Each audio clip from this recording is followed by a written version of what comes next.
Do you ever walk out of a really important meeting and just feel like, ugh, I spent more time sort of softening my points than actually making them? Or maybe you feel that your confidence just kind of vanishes the second you open your mouth. If that sounds familiar, well, this deep dive is definitely for you. Our mission right now is to help you stop those communication habits that might be accidentally taking away from your authority.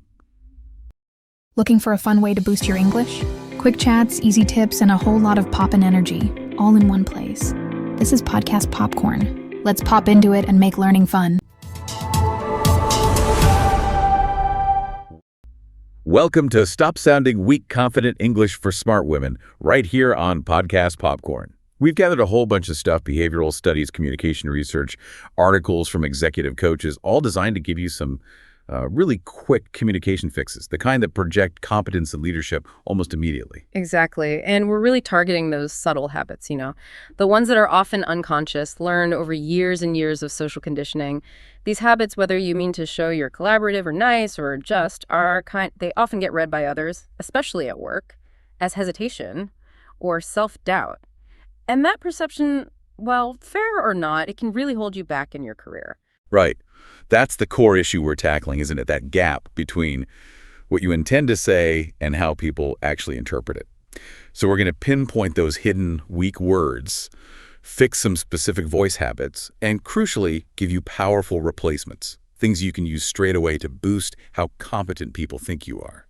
And we should probably start with the biggest one we found in the research. It's pervasive. We call it the apology trap. Oh, this is a huge one. It's like a reflex, isn't it? The studies we looked at kept showing that over-apologizing is just chronic, especially when, you haven't actually done anything wrong, like bumping into someone slightly or sending an email a bit late or even just sharing an opinion that might not be popular. Why is it so hard to stop doing that? Well, often it comes from a good place, right? A desire to be seen as relational, easy to work with, collaborative. So when you say, I'm sorry, when it's not really your fault, you think you're signaling empathy or maybe trying to smooth things over. But in a professional context, the listener often hears that apology and assigns you blame, personally. It's this little linguistic tick that just subtly screams weakness or maybe inferiority, powerlessness even. Wow. So you're basically taking the blame for something that didn't even happen, just to keep things calm. And if you're trying to project leadership, which is all about control and strength, confidence, taking unnecessary blame just works against you every single time. Exactly right. The power shifts instantly. So the question becomes, how do you handle those little friction points without making yourself seem less powerful? Okay, so the sources gave us a really practical, strong alternative, something that changes the dynamic right away. We need to replace saying sorry, the expression of blame, with an expression of gratitude. But I have to ask, doesn't saying thank you instead of I'm sorry feel a bit, cold or maybe aggressive at first? It feels uncomfortable probably because it breaks such an ingrained habit. But the evidence is really strong. Think about what it actually does. You're not being aggressive. You're actually affirming the other person's value or their time. So instead of that automatic, I'm sorry I'm late, you make the switch to, thank you for your patience. Oh, I like that. Yeah. You're still acknowledging the situation, the impact, but you're focusing on their understanding, not your mistake. It moves things forward straight away. Much more positive. Or think about another common one. Instead of starting a tricky conversation with, sorry, but I have something negative to share, you can pivot. Try something like, I appreciate you taking the time to hear my concerns. It sets a totally different tone.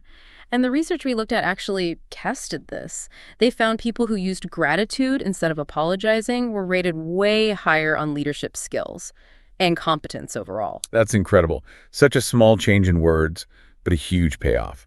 Gratitude sends that message of affirmation, shows you value the other person, and importantly, it kind of restores your sense of control in the interaction. It's really useful advice, no matter who you're talking to. Yeah, the key takeaway here is really simple. Unless you've genuinely messed up, missed a huge deadline, spilled coffee on the boss, always try to pivot.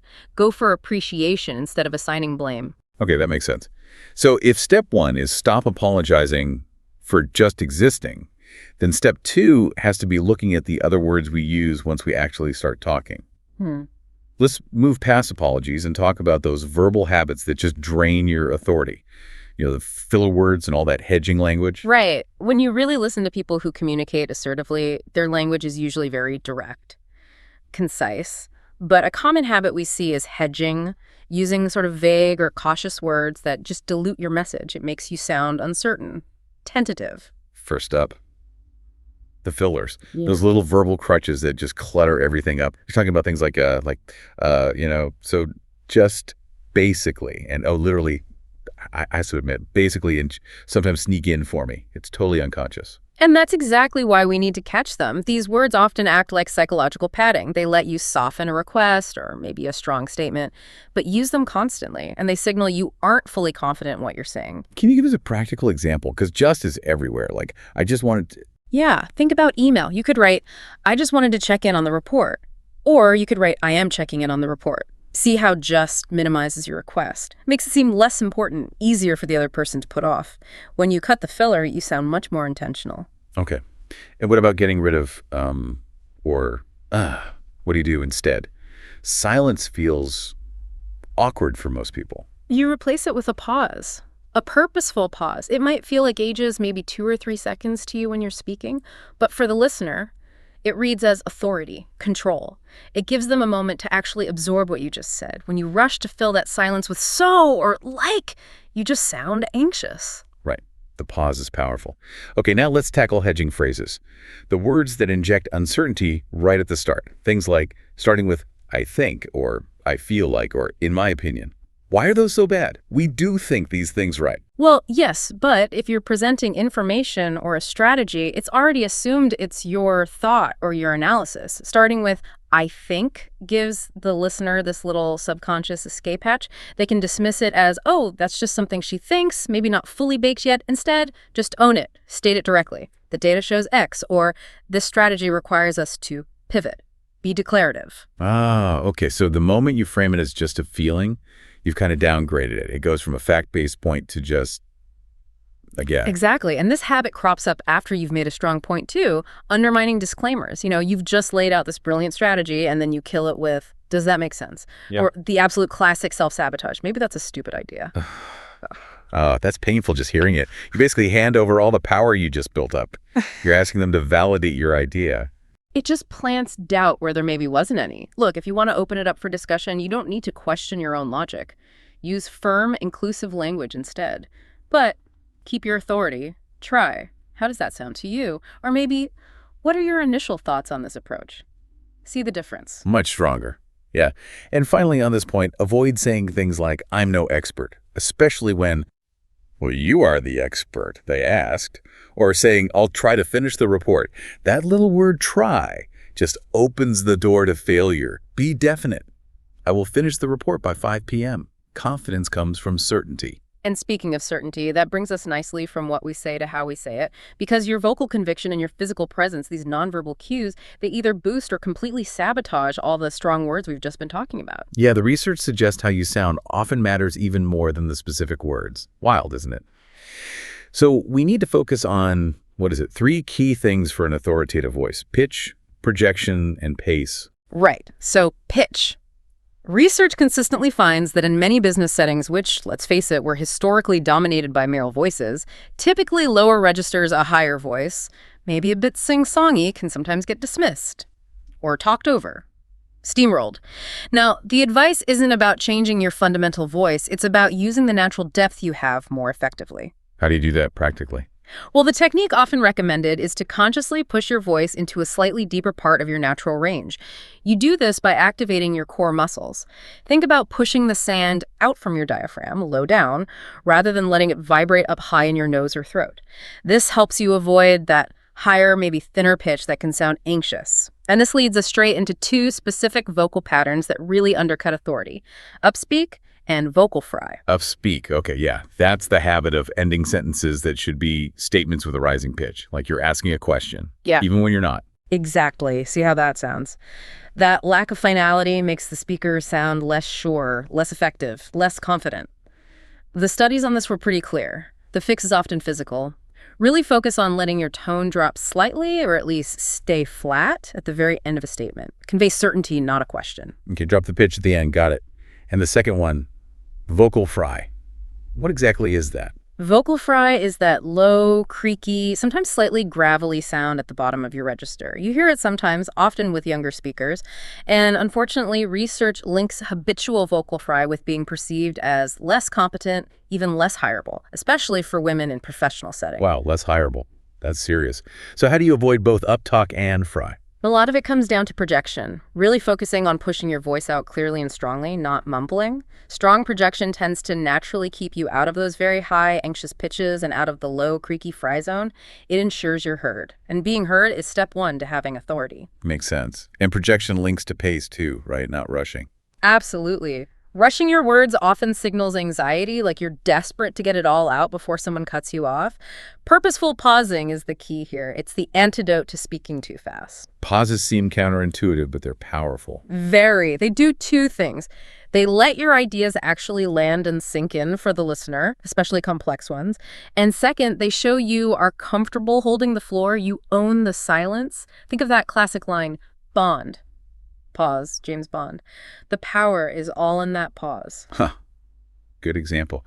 And that idea of owning the space, it connects directly to body language too, doesn't it? Yep. Physical presence. We often see women, maybe through social conditioning again, making themselves look smaller, crossing arms tightly, keeping legs crossed, everything pulled in close. That shrinks your presence. Yeah, it subconsciously undermines your verbal authority. So the executive presence tip is pretty straightforward. Take up space, literally. If you're sitting at a table, maybe lean forward slightly. Put your weight towards the center. Rest your arms or hands on the table, not hidden in your lap. Claim that space. You're claiming your real estate. I like that.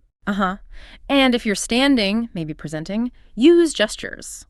But make them purposeful, open gestures. Ones that take up room. Point clearly. Extend your arms fully sometimes to emphasize something. Broad, open movements. And it's not just about how others see you, right? Yeah. There's a feedback loop. Exactly. It's not just for show. There's a really strong link between adopting confident body language and actually feeling more confident internally. Your physical posture reinforces your mental state. It makes it easier to hold on to that conviction, to use that strong voice to deliver those clear messages we talked about. Okay, wow. This has been a really focused deep dive, some quick, high-impact fixes, especially tailored for professional women. Yeah. So we covered the 3 big areas, swapping that reflex apology for gratitude instead. Then ruthlessly cutting out the filler words and the hedging language that weaken your statements. And finally, commanding attention with how you use your voice, pitch, pace, projection, and your physical presence. Owning your space. Yeah, and the key thing is, these aren't massive, life-changing overhauls.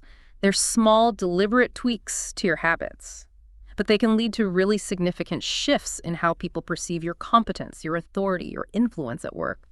Being declarative, being concise, owning your voice and space, it helps ensure all your intelligence and hard work doesn't get accidentally undermined by these little ingrained habits. So going back to that data point, that just changing, sorry to thank you, can significantly boost how people rate your leadership skills. What does that suggest about maybe the bigger picture, the culture? That's a fascinating question to ponder, isn't it? If focusing on appreciation and value rather than focusing on blame or status actually gets such measurable positive results in how people perceive leadership, well, how might consistently adopting that appreciation-focused stance start to shift the culture around you? How might it change how people interact with you and with each other? That's definitely something profound to think about in your own work life. That really is a powerful thought to end on. Thank you so much for joining us for this deep dive today. We really hope these insights help you find and use your most powerful voice. Please do like this, share it if you found it useful, and subscribe to Podcast Popcorn for more deep dives. And let us know in the comments what topic, what title you'd like us to explore next time.